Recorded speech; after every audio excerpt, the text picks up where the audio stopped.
एक दिन एक नन्हा गिद्ध अपने पिता के पास आकर बोला, पापा, मैं इंसान का मांस खाना चाहता हूँ। क्या आप मेरे लिए इंसान का मांस ला सकते हैं? पिता गिद्ध हल्के से मुस्कराए, लेकिन उनकी आंखों में जिज्ञासा झलक उठी। उन्होंने कहा, इंसान का मांस क्यों? और भी बहुत सा मांस है। मैं तुम्हारे लिए कुछ अच्छा खाना लेकर आता हूँ। पिता गिद्ध गाय का मांस लेकर आए, लेकिन छोटा गिद्ध मुंह बनाते हुए बोला, यह क्यों लाए? मुझे तो सिर्फ इंसान का मांस चाहिए। पिता गिद्ध ने शांत स्वर में कहा, बेटा, इंसान का मांस पाना आसान नहीं है। धैर्य रखो। पर छोटा गिद्ध गाय का मांस छूने तक को तैयार नहीं हुआ। अगले दिन पिता गिद्ध सूअर का मांस लेकर आए। छोटा गिद्ध नाराज होकर बोला, पापा, आप फिर सूअर का मांस क्यों लाए? मैंने तो कहा था मुझे इंसान का मांस चाहिए। पिता गिद्ध समझ गए कि अब समय आ गया है कि बेटे को कुछ सिखाया जाए। उन्होंने कहा, अच्छा, तो आज मैं तुम्हें दिखाता हूं कि इंसान असल में कैसे होते हैं। पिता गिद्ध गाय का मांस लेकर एक मंदिर के सामने फेंक आए।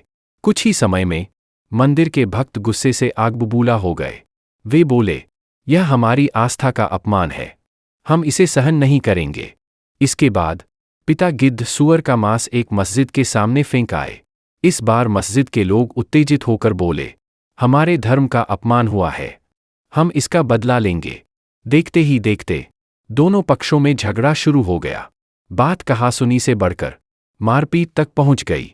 आखिरकार खून खराबा हो गया। मंदिर और मस्जिद के सामने कई लाशें बिखरी पड़ी थीं।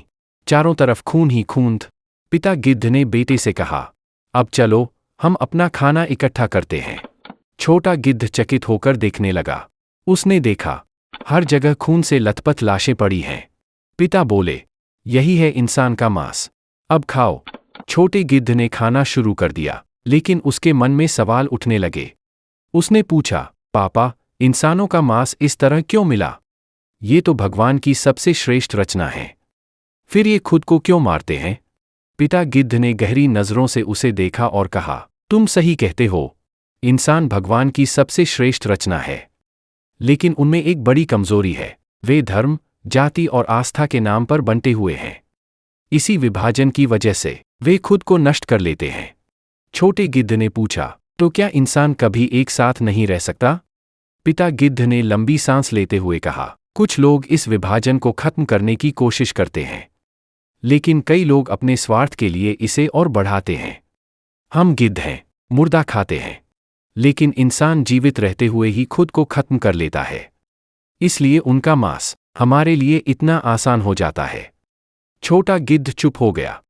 वह सोचने लगा, अगर इंसान वाकई खुद को भगवान की श्रेष्ठ रचना मानता है, तो फिर वह ऐसा क्यों करता है? पिता गिद्ध बोले, अगर इंसान एकता और प्रेम के मार्ग पर चले, तो हमारी तरह गिद्धों की जरूरत नहीं होगी। लेकिन जब तक वे यह सबक नहीं सीखते, तब तक उनका मांस हमारे लिए उपलब्ध रहेगा। दोस्तों, यह कहानी गिद्ध के नजरिए से लिखी गई है। आइए हम भेदभाव भूलकर मानवता के मार्ग पर चलें। फिर मिलेंगे एक और प्रेरक कहानी के साथ। अगर आपको यह कहानी पसंद आई हो, तो इस वीडियो को लाइक और शेयर जरूर करें। आपके विचार हमें कमेंट सेक्शन में बताइए और हमारे चैनल को सब्सक्राइब करना न भूलें।